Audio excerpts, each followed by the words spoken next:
Hello, everyone, and welcome back to the tavern. I am your wonderful host, and you might be seeing some little strange things happening tonight. So, just a heads up for everybody.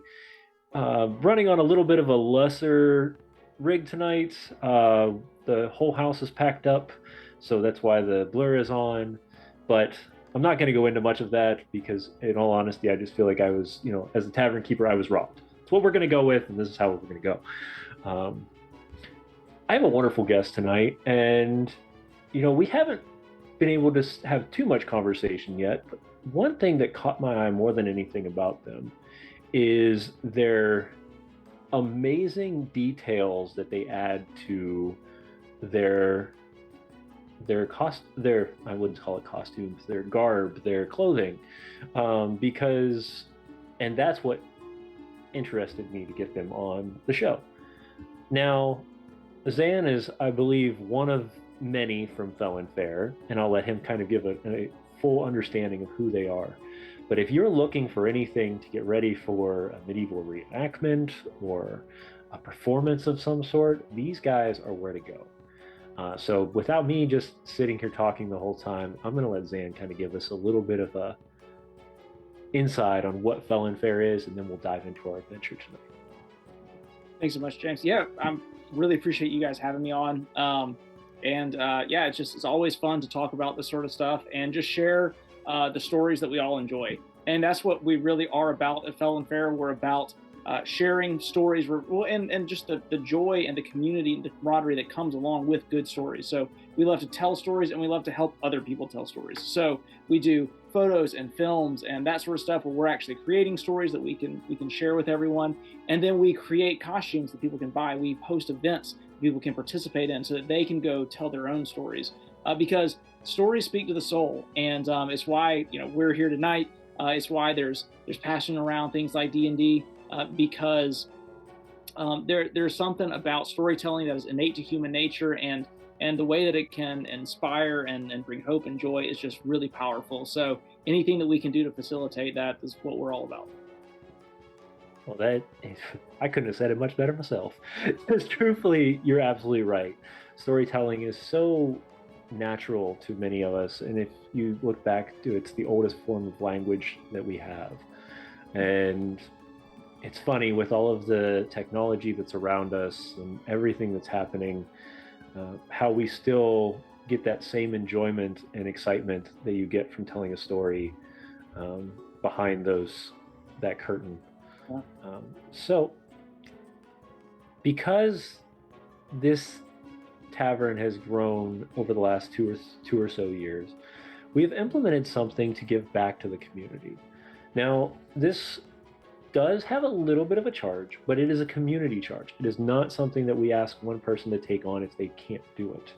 But if you are willing and able and would like to, let's bring Zan's character that he's going to bring to the tavern to life. And in order to do that, all you have to do is go to the front of our page. There's a tip jar. And if you click on the tip jar, you can donate anything that you'd like. But once we hit that $25 mark, that character is created. And just so everybody is aware, none of this goes back to the Misfits. This goes directly to our artists, because one thing we do here is we support small local companies. That's artists, that's third-party content writers, which you've noticed based off of what we're running. And we want to make sure that people are aware of that with everything that's going on around. We don't want people to think anything less, that we are supporting everyone. So that's where that money goes if you're interested in helping us bring Zan's character to life. Now, our adventure starts on a warm summer day in a forest just south of the capital. The birds are chirping and the forest life is quite lively. The king has sent out a crew of willing and able men to go on a hunt. The boar is a local delicacy, and the charter has been put up for 25 gold for the man that brings back the largest and least mutilated boar. As the crew heads out, you all head out on horses. As you get deeper and deeper into the woods, one of them looks over to you, and what do they see? Well, first of all, I want to say thank you all for including me in this hog hunting expedition. Horses, I'm passionate about horses. I haven't had much experience, but I cannot begin to describe the passion that I feel for these beasts. The majesty of having an animal like this at your command is just marvelous. My name is Cedric, by the way. I'm not usually this far inside the kingdom. You see, I'm from the coast. I'm actually a former ship's captain. In minor disgrace, but we're going to get past that.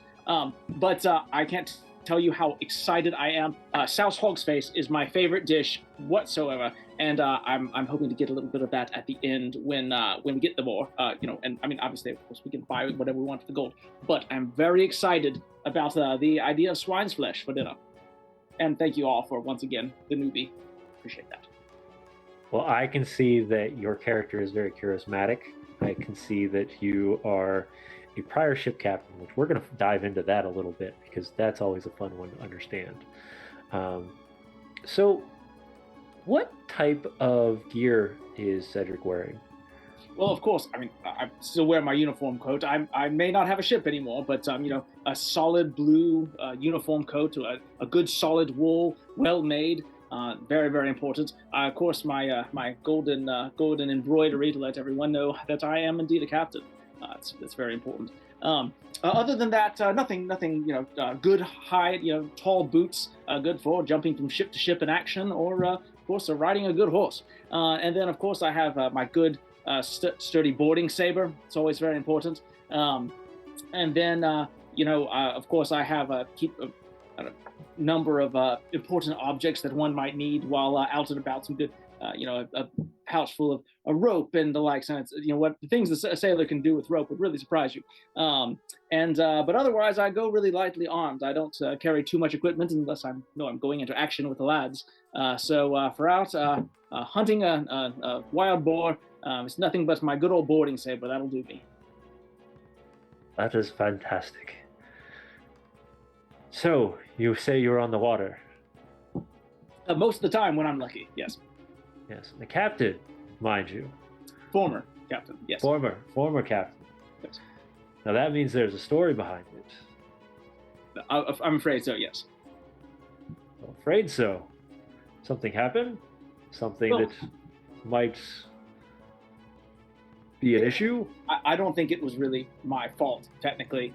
But you see, I mean, it's politics. It's naval politics. The Admiralty is all the who. The king, God bless him, but he rarely looks into these sorts of things. Well, I've been serving in on one of His Majesty's ships for years and years.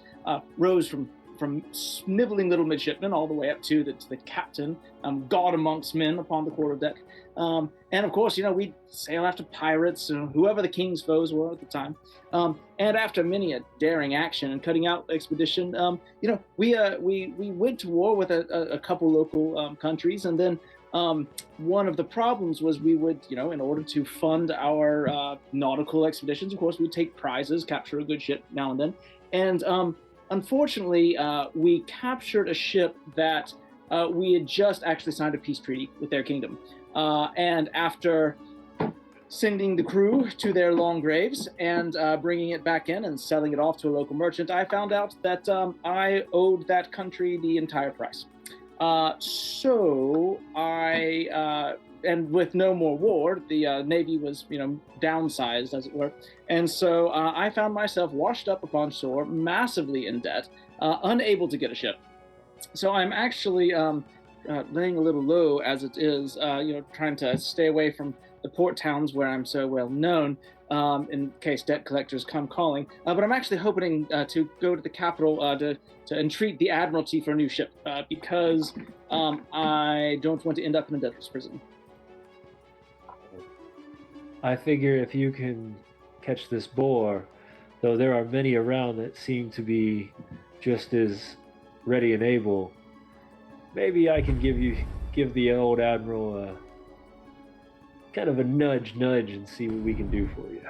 I would be very grateful. I'm a captain is nothing without a quarterdeck stand under, without the wind in the sails and a horizon right there. So, if you can get me back on a ship, I would be very grateful.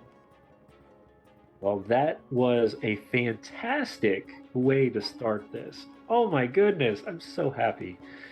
And I don't ask people to roleplay because it's uncomfortable for some people. But when you started in roleplay, I was so happy. It makes my life so much easier. So we're going to break the roleplay for a moment because there are a couple questions that I want to get kind of out there. And it's kind of hard to say without completely being stereotypical and things like that. I don't want to make the character feel wrong. But specifically, what kind of character is he? Is it a fighter? What's your class? Yeah. So I'm a human fighter. Yep. Human fighter. Okay. Human fighter. Yep. Very simple. But one thing I love about simple is that the simplicity of it is great because now all of the uniqueness and all of the extra comes from the role play. It comes from the backstory. It comes from the history. Personality-wise, what leads you to the ocean? What was the spark in your childhood or in your backstory that connected you to say, I want to be a captain? Is speaking as Cedric? Sure. Okay. So I'm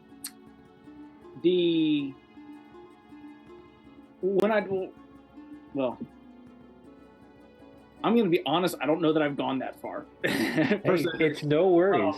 So when the type of character that I designed Cedric off of was the type of character who was probably the second son of a nobleman who had nothing better to do with him. So at 12 years old, he was said, "Hey, a naval career. Here you go." So Cedric probably actually didn't have a choice in whether or not he was going to. Okay. Yeah. So it was more of you were conscripted into the the militia or the guard, and then you kind of got pushed in the direction of the Navy. Like this was the goal. Yes. Based on what was going on in the country at the time and what they needed, and as a noble father, he's going to pretty much serve whatever the king's needs are. So he's going to hand off the best son or the second son to the Navy, where the best son would probably go more as a royal guard type thing, if that's what. Yeah. Something safe and near the capital. While second son is the one that gets that's the gamble, right? That's the if it works out, that's great, and if it doesn't, well, he's just the spare anyway. So it's so sad to think that is actually like legitly what happened back then. But there are a lot of stories about the second son that came to be great stories as well. One thing interesting is when you started, you said that you're former captain. So what was the moment that you realized that there was an issue? Like, or was this kind of one of those looming things that slowly built up? Kind of like when you're, because you said you were high in debt. Is this something that kind of slowly built up to the point where you go, uh-oh, I've got way too much overhead now, and now I'm in trouble?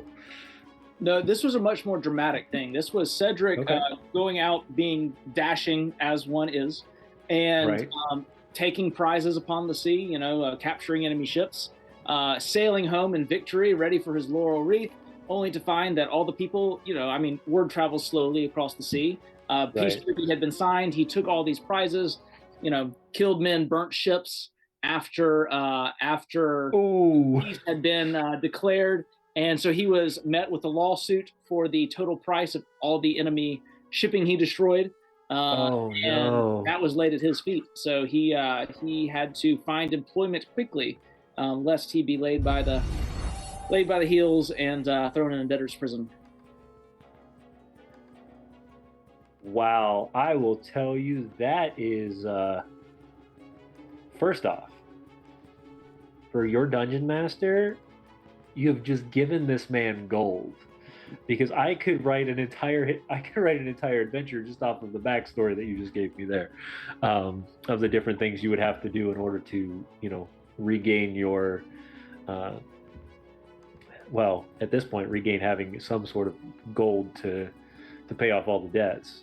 But that also brings in a lot of NPC characters. This brings a whole slew of characters that are either going to come in as previous shipmates. You have the people that you were not so friendly with. You have tax collectors, like the whole gambit of just, goodness gracious. Yeah. It would be incredible to run a game with that kind of just juice starting off in the game. Now, we're not going to stay too much farther on him, but and while this is happening, if the audience has any questions for Cedric, please make sure you're throwing those up in the chat room. That way we can ask those as well. But has anything happened in, I'm guessing this is already answered, but was there a turning point or a high point in Cedric's career that really stood out? Oh, for sure. I mean, for Cedric, it was, the first years were very hard, growing up, learning to master the naval traditions and skill set. But you don't become a ship captain for the king by just accident. Right. There was many victories and many hard fought battles that brought Cedric, very much to the top of his game. And it was the fact that he was so good at his job that actually was his undoing, because he was very good at his job when they were at peace. And so that's kind of the unfortunate spot for Cedric, is he was at the peak, he was at the pinnacle of his career. In wealth, because he thought that he was bringing all this stuff in, that he, had all this prize money that he was going to earn, that he had done the king a great service, and turns out that he was being counterproductive. Oof, that's a shame, but like I said, I like the feel that it's very realistic. It's not over grandiose. It's not outside. It's not like heavy high magic. It's very realistic. This could actually have happened due to time and due to travel and things like that, where you could have, you were the top of your line. You had followed the rules. This was the king's goal at this time. But who knows how far you had to go before you could get back. And now that you're back, it's like, well, actually, we need kind of the scapegoat, so we're just going to pin this all on you, and the king's going to go off scot-free. Yep. Because that's what happens, right? John says, is Cedric a Seal Lord? I have no idea what that means. I'm guessing it is an inside joke. So the Sea Lords are the nautical faction at our event Weekend Warrior. Okay. The Sea Lords don't exist in this world. Although I'm sure he would be if he lived in Addersil. Absolutely. No. So we're gonna have to dive into that in a minute. So, is there anything else you want to tell the audience about Cedric that maybe we didn't touch on? One of the things that I love about Cedric is, as I kind of tried to provide in my introduction, he's really good at everything at sea. Like, he is the master of his craft. On land, he's an idiot. So he's excited about this horse that he's got going out on this hunt, but has no idea how to ride. Up here, his skill is down here. He will go and capture enemy ships and sail them into oblivion, but trying to deal with law courts or the lawsuits that came after, he just no idea how to handle that. Yeah. He's like, just get me back on the water where I understand life. And he's one of those ebullience, very jolly, very cheerful, like, all right, lads, let's go. And he kind of always maintains that, but that same confidence and enthusiasm that he has at sea when he's really in his element carries over to land when he is not in his element. So unfortunately, he can be very confident all the way into disaster on land. Fantastic, and such a good idea. one thing I always love to hear is the flaw. That's the fun thing, because that's the thing that you role play the highest, and that's usually what brings the biggest story, because it's either overcoming the flaw or watching the flaw become, the actual portion of the character. Yeah. And that, what a flaw that would be, that the overconfidence of everything. And that's fantastic. Now we're gonna kind of slow down here, and we're gonna put Cedric kind of to rest for the evening. And for people who are just jumping in, you have the opportunity to bring Cedric to life with just the $25 donation, and that'll go back to our artist. Now, let's step over to Zan. Let's step over to Felon Fair. So give us an idea, because you mentioned a couple things that now have caught my interest even more. So there is story behind your weekends, correct? Yes. Yep. Because I heard a country name. I heard they have a naval. Like, I am getting excited. First off, but so tell us a little bit about these weekend adventures. Let's get people excited about this stuff, because it sounds like it'd be a lot of fun. So to give you a little bit of background kind of on how we got here. So Felon Fair runs an event called Weekend Warrior, the Weekend Warrior Experience, which is a immersive entertainment experience where we throw you into the boots of a soldier in a medieval army, a medieval fantasy, low fantasy army for 3 days, and you get to experience that. It's kind of a combination of, like, basically it's D&D, but you actually get to do the sword swinging and the drinking. Yeah. With a couple, I can do both of those. A couple modifications, and mainly in that, like, while most D&D campaigns are like, we have these, we have a mage and we have a wizard and we have a paladin, and they're all going to go off on right. This is more like you are Rider of Rohan number 17 in the charge at the Pillar Fields, right? Like, it's much more like you are a soldier in the army, and you can have all sorts of character development and character opportunities. Is really cool, but it's much less like 4 gutsy heroes go off on a quest, and it's more like we have armies here assembled, and these big events are happening. So when you say armies, like, because I've been to, I don't know if you've ever heard of Ragnarok. I was there in like the early 2000s. 10,000 people just beating people with foam weapons. Yeah. What are we talking about when you say army? Like, how many people come to the weekend? So this year we're going to have about 500 people. Okay. So yeah. So we basically when I started Felon Fair basically as an Instagram account about 10 and a half years ago, it was, here, join my crafting journey as I learned to make medieval and fantasy armor and clothing. And then eventually people started saying, hey, can we buy this from you? So I started, my main focus had been film and indie film and that sort of stuff and costume design. Yeah. But then I thought, okay, well, we can sell it to everybody. So we took some of our best designs, started selling it through Etsy at the time.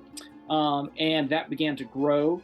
And then people would say, well, we have these amazing costumes, but, like, I don't have anybody to do anything with. Or, I have this amazing Hollywood level costume, and there's nobody around me that has something where I feel like I can go in this immersive world. And so we actually, Ron Newcomb, who runs the Forge Studios out of, he's actually up in Virginia, he reached out to us and said, hey, we're looking at doing this event. It's kind of semi-LARP-ish, but like basically it's this live action immersive event we want to do, and we want you to costume design it and lead one of the armies. So we did the first event in 2017, and then after that, basically they didn't want to run the event anymore as it stood. So we said, well, hey, can we buy it from you? And and can we run it? Because I basically looked at how it was run. I said, well, I think we can change this. I think we can alter that. We can downsize this. We can do better at that. And so we launched Weekend Warrior, the second one in South Carolina, in 2018. We just had our 6th event here in 2022. We now have multiple smaller events throughout the year, with a big one in October. And basically, like I said, we call it immersive entertainment event or immersive experience. And the goal is there's a macro storyline going on, which you get to create the micro story for your character. Right. There were 4, there's now 7 factions or armies, and those go from full-on armies of 100 people to small teams of like the Order of Luminos, which is kind of a warrior monk society, which has like 10 people. So it kind Nice. of varies depending on what your preference is. Each one of those factions are based on different historical cultures. So we Okay. have the Sea Lords, which was referenced earlier, which are based on kind of the Byzantine navy. So there, it's very much for a while the Anglo-Saxons started with the Vikings, and later the Anglo-Saxons took over the Varangian Guard, which was the guard of the Byzantine emperor, and then the Byzantine navy. So there's a lot of Anglo-Saxon influence and a lot of Eastern Byzantine influence. Then there's the Hearth Guard, which are basically kind of fantasy Vikings from the Vikings TV show. Then there's the Kingsmen, who are kind of later period Burgundian knights, very noble, very chivalric. And then we have the Rangers, who are kind of a mix of like Ithilien Rangers with Robin Hood. And then we've just recently added new factions, the Order of Luminos, which is kind of a mix of like the Night's Watch and the Knights Hospitaller and like the Jedi. And then we're introducing the Wold Folk, who are basically Germanic, Celtic warriors, and then the Thymesians, which are kind of a Eastern phalanx, Greek phalanx type. So this has allowed us to create lots of different niches for people to build community and tell their story in their community. And so we use the realistic looking foam weapons. So we don't use boffer. We use like the poly injected foam. Yeah. And then we have very, very high costume standards. Every item that's brought into the game area has to be approved ahead of time by our staff. So very high costume requirements. And that just kind of sets a standard that says, hey, we want people to come participate, but in order to have this maximum immersion experience, we need to help you help us this experience. And not only that, I mean, that there's one thing, like, I don't know if other people in the audience or in the chat room have done this, but like, put chainmail on and tell me how you feel. It's not light. And I know a lot of people think it's funny, but I'm like, no, if you want to really experience the immersion of it, you have to understand that it's not as like, and I don't know, maybe certain people can make it a lot more comfortable, but there's a lot of armor out there that was never built to be comfortable. Yeah. Like, something that one of our staff came up to me. It was his first year as staff, and he said, Zan, what I really like is that it's not easy. Like, it's hard. Yeah. You have to suffer a little bit. Like, when you have to march in full armor over to the battle line and it's hot, and he's like, I really liked that it costs me something to wear armor. And that, but like, he got benefit from it because it gave him extra, hit points in battle. Right. But, and that's where the immersion and the real life aspect comes in. Of it. It's easier to sell the story to yourself and to other people if you're actually in it. If you're actually having to do what the character is doing. I mean, think about anytime you're playing a D&D campaign. It's one thing to say, I'm a ranger and I'm moving stealthily through the woods, but it's another thing to actually move stealthily through the woods, and you realize it's freaking hard. And it is. Like, and when you realize what those numbers, when you're doing D&D and you're like, okay, if I'm this, based on this number, this is actually what I'm doing, like, this is the level of skill that I have and things like that. Because for most people don't realize it, but if you're 10 across the board, you're a commoner, you're everybody. You're an average person. So you get the guy who's who's got an 18 dexterity.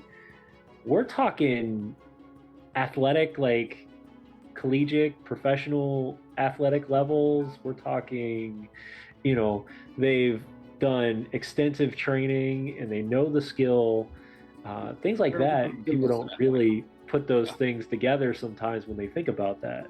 So yeah, no, I like that idea. And you're right. It is one thing to be immersed. And then another thing to be immersed so deeply that you're like, okay, I'm physically and mentally drained by the end of this because I've been living that lifestyle for 3 days. Yeah. Because, medieval lifestyle wasn't I didn't go to the glamp, the glamp camper and sleep for the 3 days. It just doesn't work like that. And So we definitely allow, like, there's a spectrum. There's the folks that show up with a wool blanket and sleep on the grass, and then there's folks that stay in the local hotel and come just for the day, right? So there's a whole spectrum. yeah, We want right. to make it accessible, because our goal too was we wanted an event for people that would not do this otherwise. So we knew that there were people that they would go to Bicoline or they would go find their local LARP, but we wanted something where they've sat on Instagram and they said, wow, these are really cool things. I wish I could do this. And then we wanted to make it accessible to them. And so, because I had never done anything like that before when I was invited to come to the first one. And so I had to kind of learn on the go. And yeah, I mean, at the event, I have my medieval tent, but man, I have a cot, I have a pad, I have two bags. But there's some, like I said, whether it's wearing the armor or whatever, and that's why I like really grounded human characters in D&D, because I like characters that I can wear the shoes of. And so Weekend Warrior is a very low fantasy. It's kind of like medieval England, where it's like, yeah, there were dragons and stuff and elves and gnomes and all, but nobody's really seen one, but they're there, and so that's kind of how we do Weekend Warrior. And we definitely try to encourage people. Sometimes people will create this character. I'm, Gorg the God Slayer, and I'm coming in with all this history, but have you ever actually slain a god? But that guy over there is going to hit you with a couple hits, and you're going to be like, and I'm no longer the God Slayer. Exactly. And so we say, hey, create a real generic framework, and then let your actual deeds and experiences fill in and inform that character. So when you come in, and we've had people that fought with a sword and spear for years, and then they'll come to our training grounds event where you get the opportunity to train with all different types of weapons, and they'll pick up a bow for the first time. They're like, oh my gosh, this changes my life. And they'll run archery, and they're actually a good archer. And they went from being feeling I don't really contribute a whole lot in the shield wall, to being I am amazing and I'm awesome for my team. So having that real life skill, it's easy to say I am the greatest archer in Adrasil. It's well, okay, prove it. Are you though? And are you though? That we created a game set and a skill set, or a combat kind of system that allows for everybody to participate, no matter if you're 85 pounds or if you're 300. Right. In real life, if you're a 300-pound 6'8" dude, you're going to have a substantial advantage, right? But so we don't want it to be where people would not be able to compete just because of their physique. Or would they be given too much of an advantage? At the same time, strength, skill, speed, that sort of stuff really matters. And it also teaches us that we have to play into those things, because how many times have you had I'll play a character that's 6'8" and 300 pounds. Well, I'm actually 5'9" and 152 on a good day. And so what I, as a 5'9", I've learned things that we can worry. There's some things that I can do, and there's some things that I can't do. I've realized I'm really fast. So I'm really good at fast flanking attacks, leading flanking charges. What I am not good at is I do not enjoy being in the shield wall. I just don't like the crush and the grind of that grinder, right? I sometimes I'm there just because I need to be, but that's not where I feel like I contribute the most. So people get to find different ways where they can contribute and use their actual attributes and abilities to inform the story that they're telling about themselves. No, that's great. I recommend you looking into some of the lower fantasy RPG games, because they're so good. If you have a chance, hop on Sunday nights. We're running the One Ring, which is a Lord of the Rings based. And I'm telling you, that's exactly how I feel when I'm playing, when my players are playing that. They get a couple stats here, they get a couple things that they're decent at, and then it's over time they slowly grow. There is no leveling system, there's no class system. It's you slowly grow with what you're working on and what you're working with. And it's a different system. It's much different than Dungeons and Dragons. And for someone who, I've been playing Dungeons and Dragons since I was 16 years old, going on, I'm going to age myself now, almost 20 years now. jumping into a system like that, it was very confusing to me at first, and then but I've enjoyed it since to tell that amazing story. Not to mention, who doesn't enjoy telling stories in Middle Earth? Because it's personal preference there. It's what made me buy the costume. Truthfully, I don't costume normally, and I was like, you know what, I'm gonna ramp up my game for this stream. So that's what we did. Now it's really, I didn't realize that, you know, tunics are really comfortable. Like indeed. They're just linens, they're comfortable. But 3,000 years. Right? Yeah. So Weekend Warrior is one step of the process. Now my next question with this, just because thank you, Brina. That's our artist right there. She goes, get in cosplay. It's the best welcome to the dark side. Yeah, no, I know. I actually, it's just I didn't have the money at the time, so I'm really excited now that my day job allows me to kind of dive deeper into my, you know, passions. I would say addictions, but passions kind of sounds better. So, what I'd like to go over now is like, okay, so I'm interested in coming to this thing. I have nothing. Do you provide stuff for the weekend? Like, can I rent things? Like, or is it just you have to come so we do have with the stuff? Okay. Yeah, so we do. Yeah, we do have a costume rental, and we really do encourage people to, you know, like eventually obtain their own kit. But a rental is an option because, like I said, we wanted to make this available for people who wouldn't do this otherwise. You know, people that don't have $5,000 of medieval garb just sitting around. Which I wish I could say wasn't me, but it is. That's actually one of the reasons I started the business. Was I was like, but you do it as a business, I spent $10,000 on stuff, and I was like, I need to find a way to write this off for my taxes. But like I said, one of the actual best ways. The best way I would think for people to get an introduction to Adrasil, to the Kingdom of Oleron, to Weekend Warrior, it would be to come to our training grounds events. So we have two of those in the spring. One is, I want to say, March 4th, and the other is April 20, I want to say 1st, 22nd, something like that. They're all on our website, and we actually, it's a one-day thing. There's no immersion. It's just you getting used to the costume and to the weapons, to the combat. So it's a very low entry level. They're relatively inexpensive. We have very inexpensive costume rentals for just the day, and it can kind of give you an idea of is this something I even want to do or deal with. And then if you are interested in coming to the larger event, which involves role play and all that sort of stuff, we do offer costume rentals for that. We also have a ton of resources on our website that link to a bunch of different items. If you want to know, hey, how do I build a Sea Lord kit? We have a lot of those resources on the website as well. And we will have people all the time just email us and say, hey, I want to get started. Can you recommend the basics at 3 different price points or whatever?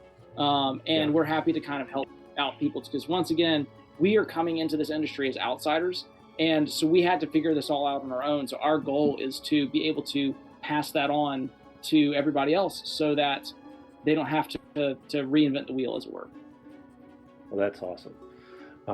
So definitely, if you're in the area or if you're not in the area, come to their one of their events. They if you go on their Instagram, check their stuff out.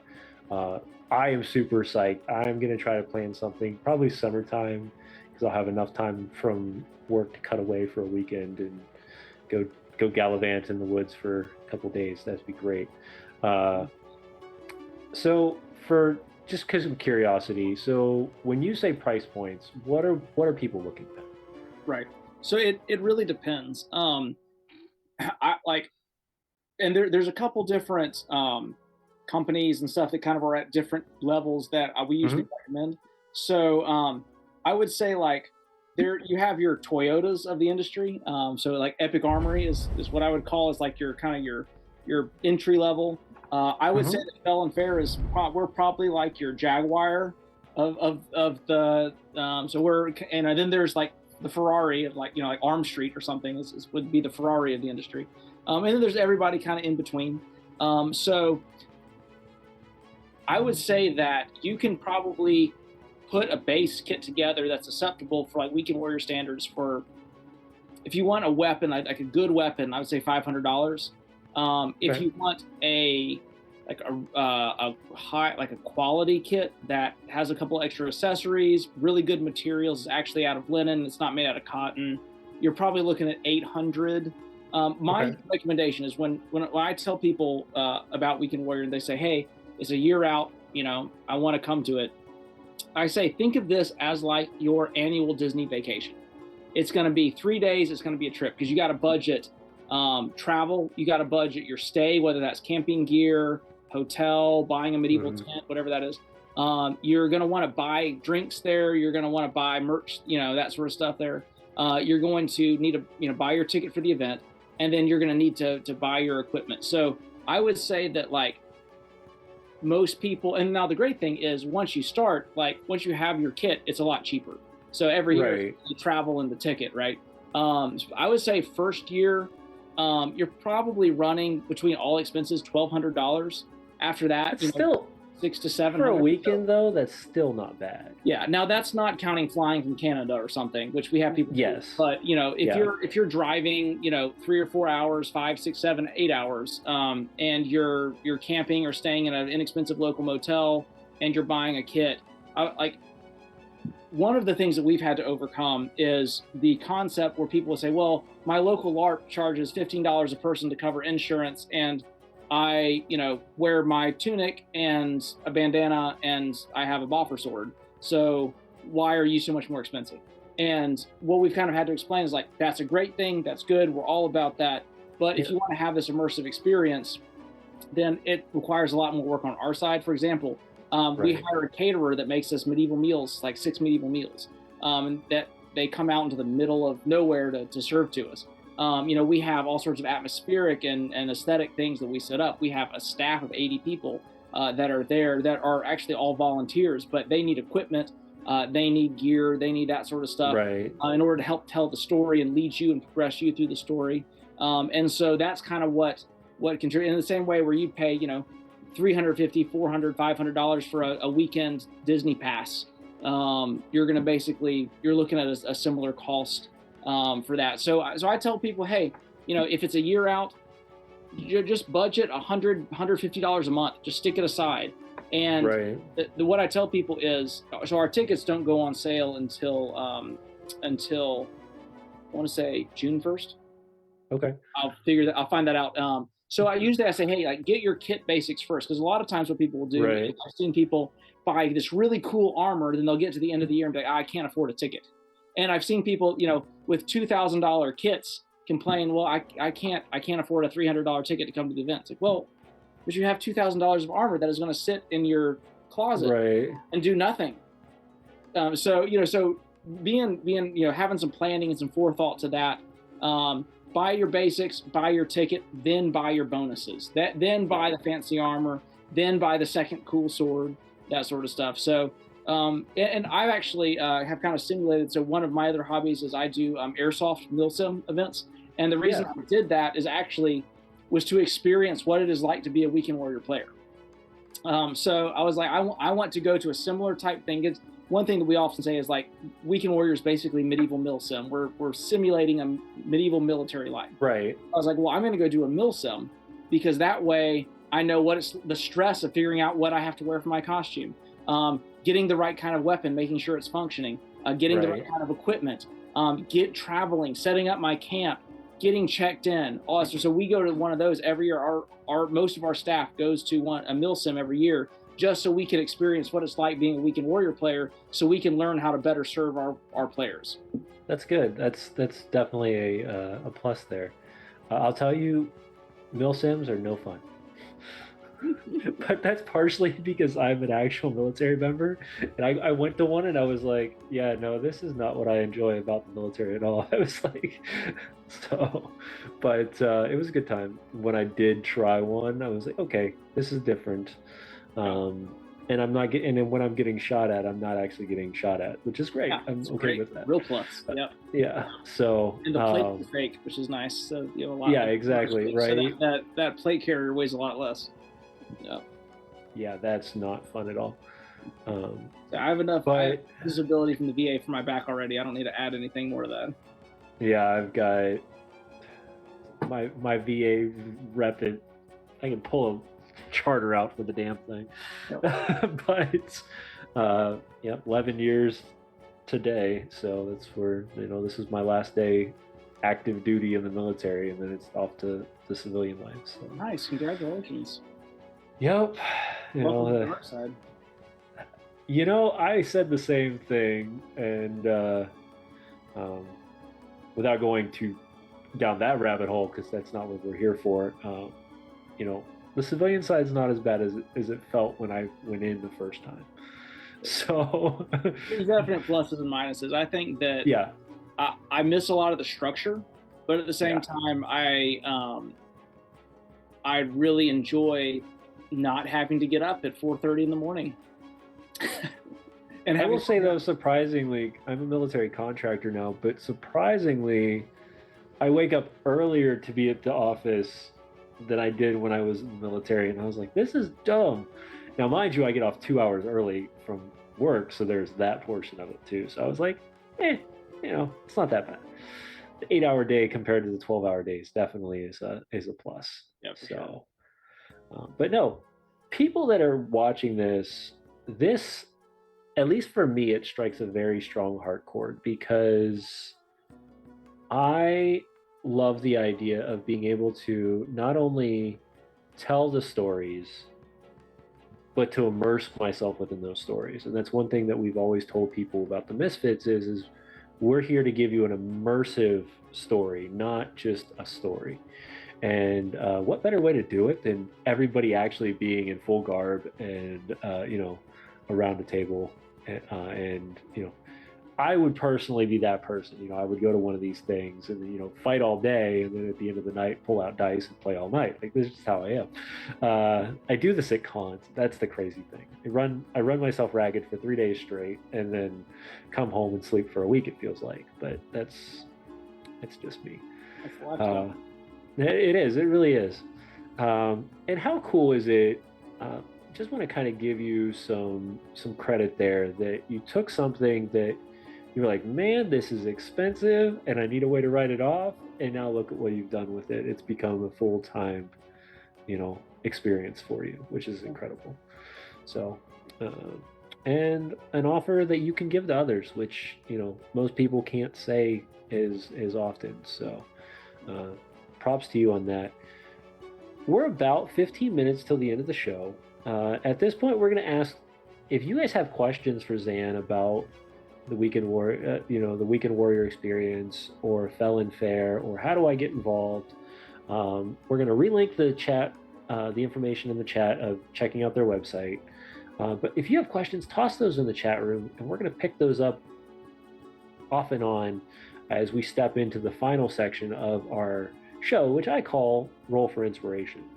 Now, Roll for Inspiration was the key and the core of what Tavern Talks originally was. It's practical information that we get from guests that you can bring to your table. Now, I know Zan and I have talked, and that his TTRPG experience is a little new, which is fine. There's nothing wrong with being a new player or a new game master, because I think some of those come with new and brighter ideas than some of us old crusty people who have been playing for 20 years.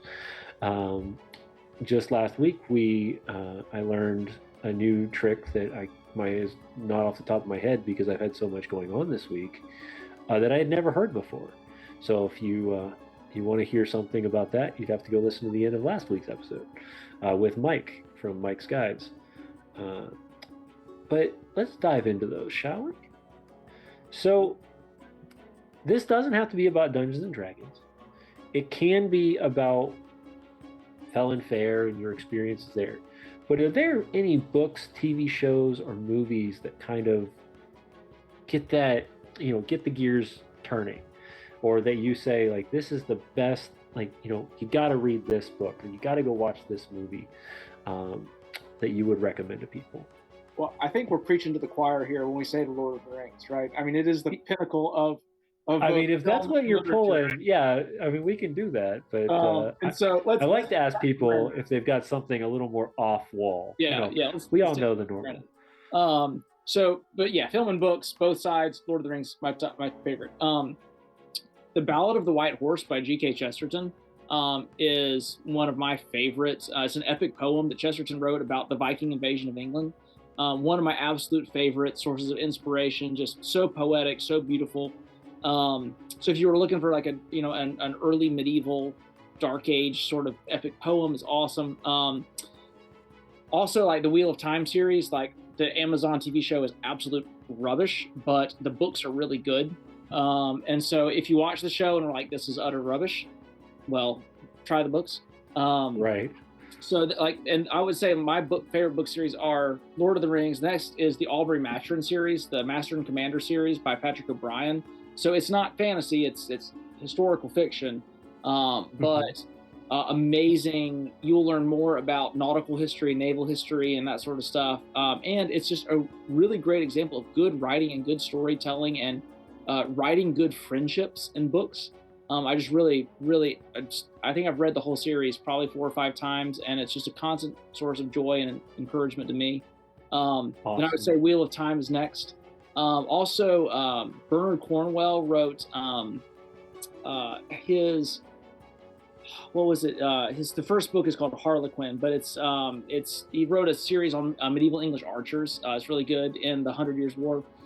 He's the same guy that wrote The Last Kingdom. The Last Kingdom series is really good. It can be a little more racy, so if you're a little more sensitive to that stuff, I would maybe not recommend that one. But all those books are fantastic. But if you want an easy one-off, 100-page read, The Ballad of the White Horse by G.K. Chesterton is phenomenal. Awesome. And what a great just slew of books. If you are looking for the next book you want to read, my recommendation from now on is going to be go listen to this episode at the end, because I couldn't even because what we do at the end of the show is we do put all of the Roll for Inspiration questions in the description on YouTube so people can actually see those. But I'm just going to have to put a slew of others because I could only get about 4 or 5 down before I started. You just rattled them off beautifully.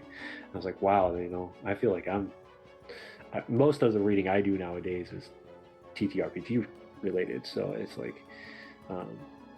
missing a good story sometimes is a sad thing. But over the last couple of weeks doing this, I've found a slew of books that I've got to download on Audible and listen to. So this one I don't know if you'll be able to do this one or not, but because you're newer, is there a homebrew rule or a thing that you do in your games that might not be the normal that you found to be really fun?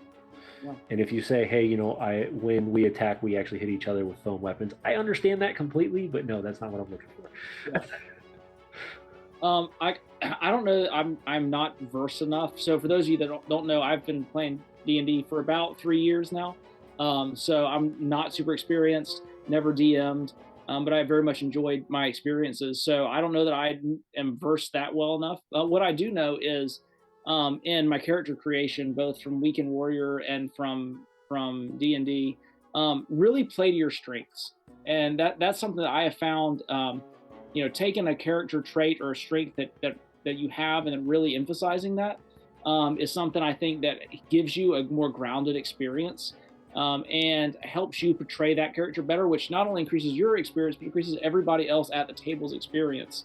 If you can realistically portray a character, even if that's a goofy character, even if that's a character that may not be taken that seriously all the time, if this is a character that you're able to portray because you share some traits with it, that's going to enhance everybody's experience.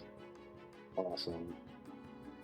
Now, this is going to be interesting because I'm going to ask this in a little different way. Normally, I say, what is the TTRPG superstar or somebody in the industry you look up to? But I think I'm going to look more into what is somebody in the industry of Weekend Warrior and Felon Fair that you look up to. So a personal, I would say, friend and somebody I've learned a lot from, dare I say mentor, Renee Vernt, who runs Epic Armory. He was kind of the person that brought medieval and fantasy gear to the mainstream, and it's been great getting to know him for the last several years. He has been like just all like he runs multiple events and like LARP events and stuff in Europe, and as well as owning basically the biggest company, the Toyota of medieval and fantasy equipment. Nice. He's been really cool to just kind of observe and talk with. Another guy, Ron Newcomb, that like I said, he's the head of the Forge Studios film studio in Virginia that helped us launch Weekend Warrior. Ran the first one. Ron's been a part of the event since, even though he's not in the directorial role anymore. But he's a filmmaker, a game maker, just an incredible storyteller. And so Ron's another one of those guys that always has an idea brewing, and he's always making something cool. Awesome. And then I've got to say too, and I know this may sound personal, but my sister, Meg Sanders, who is our executive director for Weekend Warrior, she's a medieval scholar, and she's actually an English professor that teaches myth at Centenary University in Louisiana, cool. and the origins of myth. And she is not only an incredible fighter with a spear, but she is really good at telling and helping other people tell stories, and she understands stories at a level that I can only begin to scratch the surface. So, well, I think that would answer my second question then, is who would you recommend as a guest for the show? It sounds like your sister would be a fantastic guest for the show. If you don't mind branching that relationship for us, that would be great. Because that is an interesting thing. I've never had somebody who's been educated to that level on the show, because interesting enough, a lot of the stuff that we do and a lot of stuff that Dungeons and Dragons and other role-playing games pull from is myth and legend. And who better to talk about something like that than somebody who's studied tremendously on it to that level? It'd be a very interesting conversation, I believe. She is phenomenal, and she actually, when she took up her professorship at Centenary University, they actually allowed her to make her own course. And what she made, like, they were like, please just do something amazing with what you do. And so she made a course on basically like the origins of myth and like how myth impacts everything from our earliest stories up to the Marvel. Right. And so yeah, and in addition to, like, nobody's more terrifying with a spear in their hands. I will straight up tell you that, like, that woman is 5 foot nothing. Well, okay, she's what, 5'4" or something like that. With like, she's the sweetest blonde Southern belle that you will ever meet, until she's on the warpath, and man, she will mess you up. She's a demon in chainmail. So hey, when you've had that kind of experience for that long, it doesn't take much. Yep. I know I would get my butt kicked, that's for sure. So like I said, I haven't swung a weapon in that kind of level for years, so I know I'd be rusty as all hell. Practice for it. And this next question that we were going to ask is kind of something that you've already hit on, and this is kind of one of those ones where we're just going to kind of re-hit on it. You said, I said, what is a practical tip to give to a new player or game master? And you said, push the player in the character towards their strengths. I think that's great advice. And I think it's great advice because a lot of times when people are coming into the industry or coming into the hobby, putting somebody that is very close to your heart makes it easier for you to feel what's happening. Sometimes it's much more difficult if you're building a character that is way out of your boundary, and maybe you don't connect the same way because you're not getting how they actually would feel because you've never been in those shoes before. So I really like that. And then and this is not a finale for the show, but this is a finale for the questions, because then we're going to go through and we're going to answer some of the questions from the audience. What's next for you? What's next for Felon Fair? Yeah. So the next thing, literally, is we actually have our next weekend. We're doing what we call Nights of Winter, which is our annual medieval tavern experience. So we're actually having that here in Greenville, South Carolina, at 13 Stripes Brewery. They welcome us in. We have a sword fight pit. We have bards playing music. We have a bunch of our Weekend Warrior folks coming in dressed up. It is awesome just to like have an evening at a medieval tavern. So that's literally what's coming up next for us. We've got two. When is that? That is a week from Saturday. So that is something in the.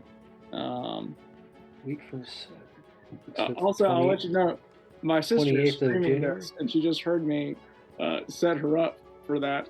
So, so she knows you're going to be emailing her now. That is the 28th. 28th. Yep.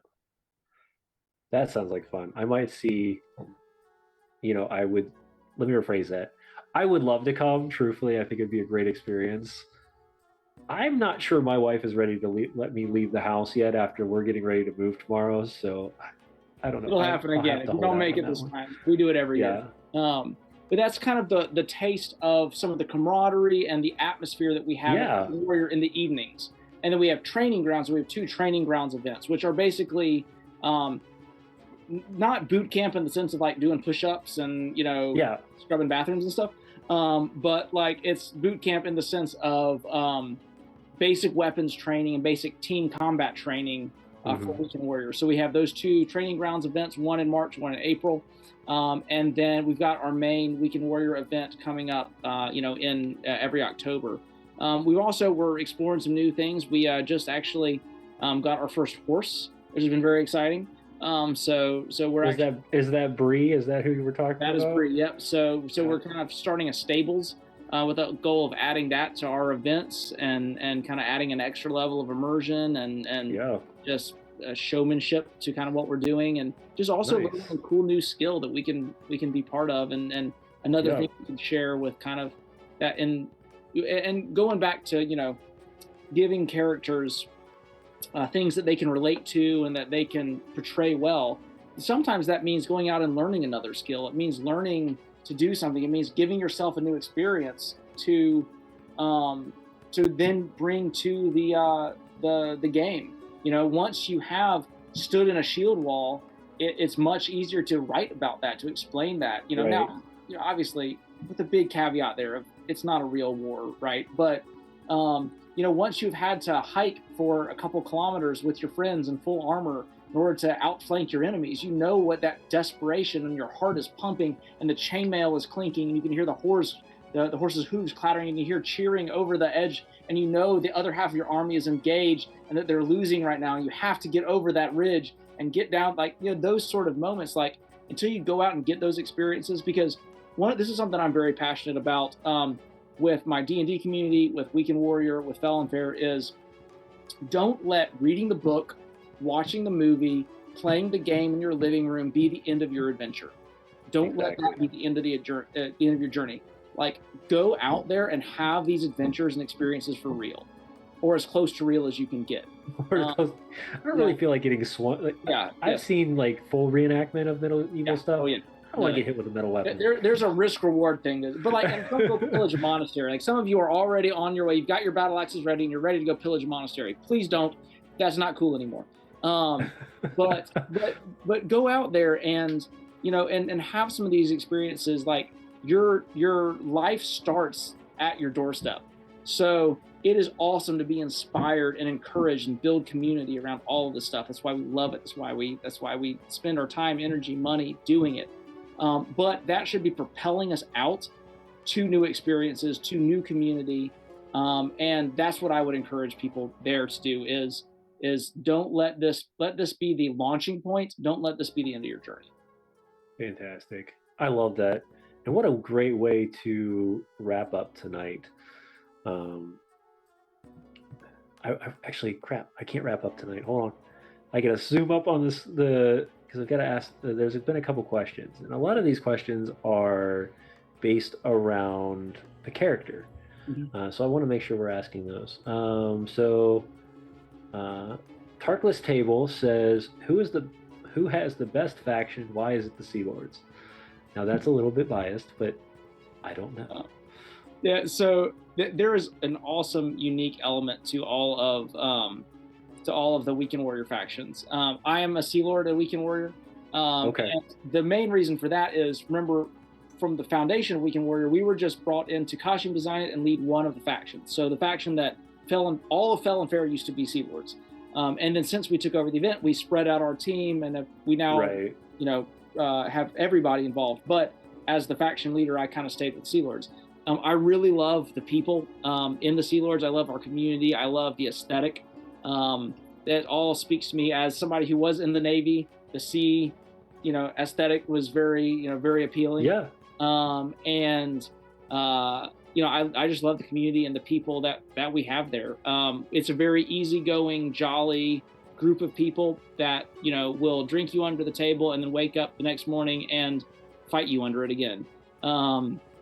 So I really love that community, but there's so much to be said. Like my one big regret with Weekend Warriors that I cannot be in every faction every year. I really wish I could be, and maybe one day I'll get the chance. But I'm sure you have the gear for all of them at least. I do, yes. And yeah, that is one advantage of doing what we do.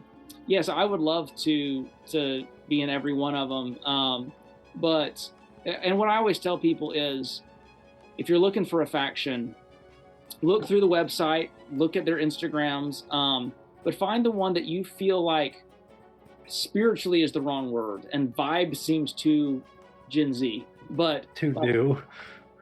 Like, find the faction that like just has the same spirit that you have. If you're about being a noble, chivalrous knight, join the Kingsmen. If you want to lurk in the woods and shoot arrows at people, be a ranger. If you want to sing sea shanties and drink in the tavern and then brawl on the back, where I'm heading. That's where I'm heading, because that's all I. If you want to have blood rituals and scream as your berserker brethren run into the battlefield, join the Hearthguard. If you want to be a stoic warrior monk who is keeping the peace with the blade of the sword, be a member of the order.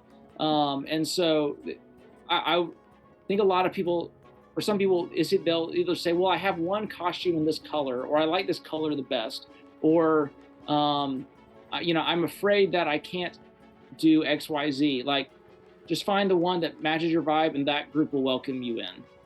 That is guaranteed. I like that. And I think I found my place. Sadly, it will definitely be with the Sea Lords, though, because there are 3 things that you mentioned that you do, and I enjoy all 3. So, last time I was at a medieval fair, that was, those were the main focuses. Get the drinks, sing the songs, enjoy the people. Like, I was like, okay, these people I can relate to. Let's see here. Is Cedric left-handed? No, he is not. He is not. And that's for the simple reason that I am not left-handed. And so, once again, trying to make characters that I can think the way they think, I can act the way they can act. And then, good hill, whacking friends with foam weapons and great costumes. Yep, signing me up as well. That comes from Valgus Ordo. And let's see. I think that is it. So if you guys have no more questions, we are going to close. We're going to call last call and close the tavern down for the evening. I know everybody's sad, but the ale is starting to run low. And it seems like the Sea Lords have entered, which means the ale is going to go away very quickly. But that's okay. So it was wonderful having you, Zan. Before we sign off, just tell everybody once again, how do they find you, and so that people can go check you out. Sure thing. The best way to keep up with us is on Instagram at felonfair. At felonfair.shop is our costume side of the house, and then at Weekend Warrior Experience is our Weekend Warrior main page. From there, you can link to all the different factions. They all have their own pages as well.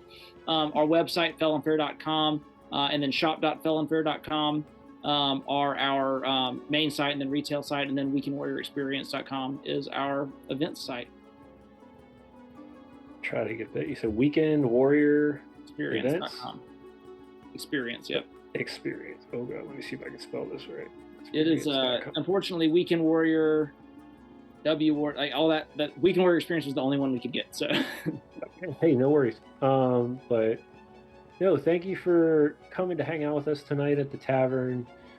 It has been an honor to have you. I think I'm going to check with my tech. He's going to be the magical sound in the air. Eric, how are we looking for creating Cedric? $10 or $25.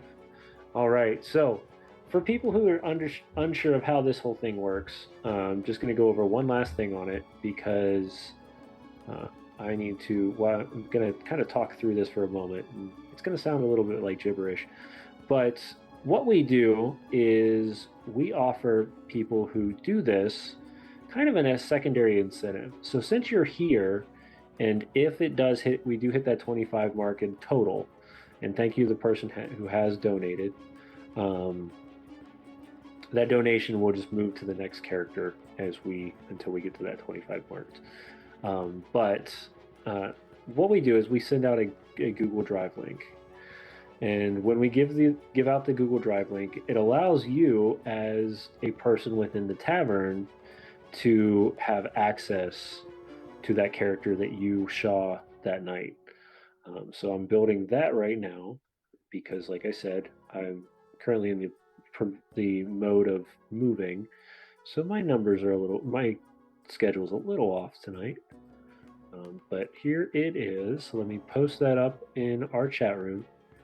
Now, if you're part of our Discord or if you're a part of our community, we do post normally when the characters are, or if the character is created.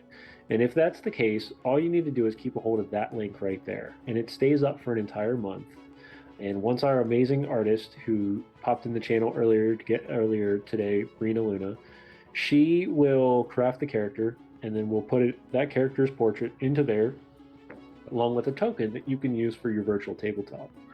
And that way you can bring Cedric to your table. So that's what we're doing as ways to kind of give back to the community and to help people continue. And then, of course, the guest always gets their photo because that's part of them creating the character.